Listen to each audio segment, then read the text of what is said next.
வணக்கம். இன்று வலியறிதல் அதிகாரத்தின் 4வது திருக்குறளை நாம் காண இருக்கிறோம்.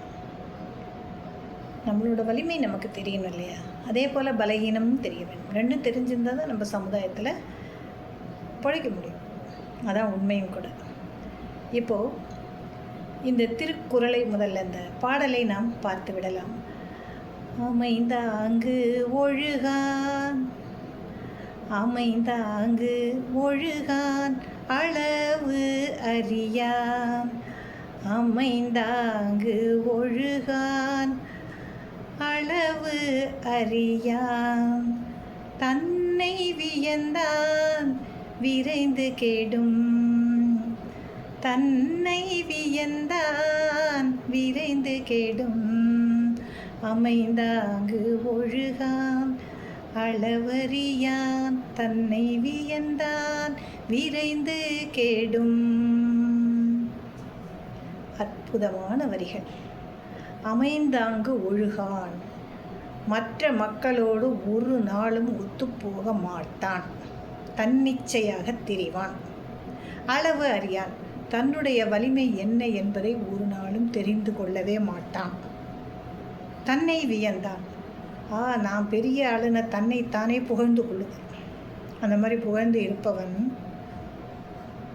ஒரு நாளும் உருப்பட மாட்டான். விரைந்து கெடுவான். மிக விரைவில் அவன் தீய சக்தியாகத்தான் இருப்பான். அவனுக்கு எந்த விதமான வெற்றியும் கிடைக்காது.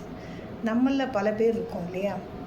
பல விஷயம் தெரியாது, சில விஷயந்தான் தெரியும். ஆனால் எனக்கு தெரியும் எனக்கு தெரியும் எனக்கு தெரியும்னு சொல்லிட்டு முந்திரி கொட்டை மாதிரி முன்னால் போய் நின்று சொதப்பிட்டு கடைசியில் என்ன பண்ணுவோம்? அசிங்கப்பட்டு தான் வருவோம். ஆக இந்த திருக்குறளில் வள்ளுவர் என்ன சொல்கிறாருன்னா, அமைந்தாங்கு ஒழுகான்னா மற்றவர்களோட ஒரு நாளும் ஒத்து போக மாட்டான். யார் என்ன சொன்னாலும் கேட்கவே மாட்டான். ஏருக்கு மாறாக செய்யக்கூடியவன் ஒன்று. ரெண்டாவது, தன்னுடைய வலிமை என்பதை ஒரு நாளும் அறிந்து கொள்ளாமல் இருப்பவன் தற்குறி.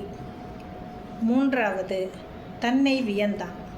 என்னதான் எனக்கு தெரியாமல் இருந்தாலும் நான் பெரிய ஆள் அப்படின்னு நினச்சிக்கிட்டு பந்தா காட்டுறான் இல்லையா அவன்.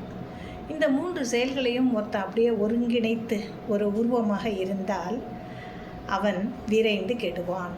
மிக விரைவில் உண்மைத்தன்மை வெளிப்பட்டு சாயம் வெளுத்து அசிங்கப்பட்டு நிற்பான். அவ்வளோதான். ஆக நம்முடைய வலிமை தெரிந்து கொள்ள வேண்டும். நம்மை வியந்து நாமே போற்றி பாராட்டி கொள்ளக்கூடாது. மற்றவர்களோடு ஒத்துப்போக வேண்டும். இது 3 நாம் கடைபிடிக்கணும் என்பதை இந்த வலியறிதல் அதிகார குறளின் மூலமாக நமக்கு வள்ளுவ பெருந்தகை எடுத்து காட்டுகிறார். நன்றி. நாளை அடுத்த குறளில் நாம் மீண்டும் காணலாம்.